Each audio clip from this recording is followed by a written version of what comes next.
Lockdown के 40 दिन बाद जैसे ही कर्फ्यू में ढील दी गई, तो सरकार व प्रशासन द्वारा सभी दुकानों को खोलने की अनुमति प्रदान की गई।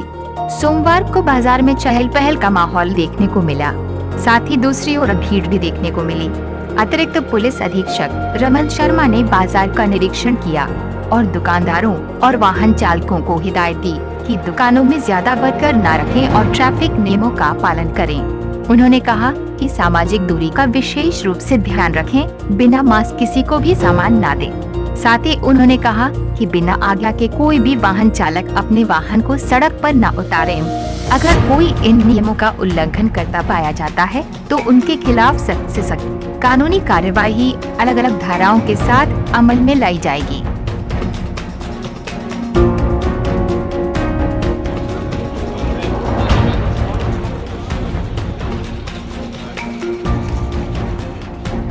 निरीक्षण किया आपने लॉकडाउन? देखिए, अभी काफ़ी समय के बाद बाज़ार की सारी दुकानें ओपन हुई हैं। नॉन एसेंशियल आइटम्स की जो शॉप्स हैं और लीकर शॉप्स वो भी आज ओपन हुई हैं, तो इसलिए मार्केट में रश थोड़ा ज़्यादा है। हम कोशिश कर रहे हैं कि वन वे जो लोग मूवमेंट करें, एक तरफ से आएँ और दूसरी तरफ से जाएँ, और उसके लिए हमने रोप्स भी लगा के रखी हैं। और अभी जो मैं चेकिंग कर रहा था शॉप की, तो मैं यही देख रहा था कि किसी पर्टिकुलर शॉप में जो वर्कर्स हैं वो बहुत ज़्यादा तो नहीं है।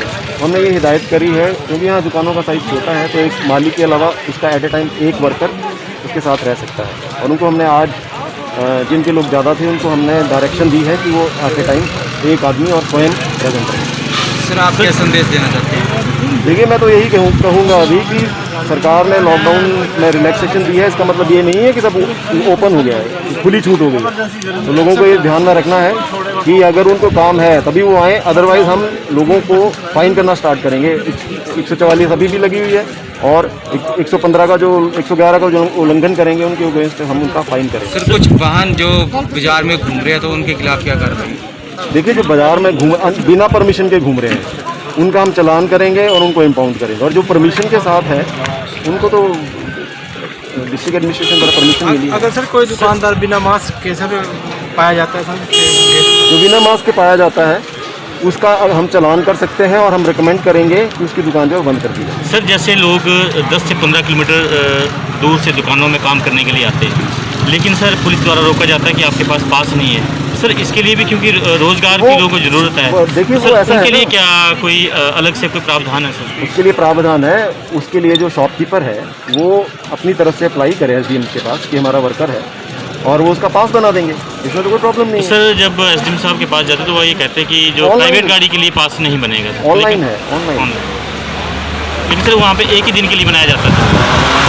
देखिए, बिल्कुल टोटली ओपन नहीं किया जा सकता इसको, ठीक है। अदरवाइज़ अगर हम सबको पासेस देने शुरू करेंगे तो फिर ये जो लॉकडाउन है उसका जो उद्देश्य है वो सारा खत्म हो जाएगा। पैदल तो सर चल ही सकते हैं, जो काम कर पैदल चल सकते हैं। अच्छा सर, जो इस तरह से आप फर्स्ट डे या 3-0 लॉकडाउन को, तो इतना भारी वैसे तो इसमें देखिए, इसमें बहुत सी चीज़ें, बहुत से फैक्टर्स हैं। पहला फैक्टर यह है कि अभी महीने के स्टार्टिंग डेज हैं और लोगों को बैंक्स में काम होता है।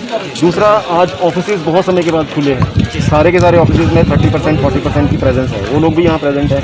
आज लगभग 40 दिन के बाद सारी दुकानें खुली हैं, तो जैसे कपड़ों की दुकानें हैं या शूज़ की दुकानें हैं, और चंबा जिला के दूर दराज के क्षेत्रों से भी लोग आते हैं, तो इसलिए भी ये रश थोड़ा ज़्यादा है। सर, जैसे धीरे धीरे ये यूज टू हो जाएंगे। सर, जैसे 3 बजे तक ये जो दुकानें ओपन रहेंगी, लेकिन 3 बजे तक जो लोग बाहर से आएंगे, जो 10 या 15 या 20 किलोमीटर दूर से, तो क्या सर वापसी में उनकी गाड़ियाँ चेक की जाएंगी, चालान किए जाएंगे? देखिए, जो बिना परमिशन के हैं उनको तो हम अलाउ नहीं करेंगे।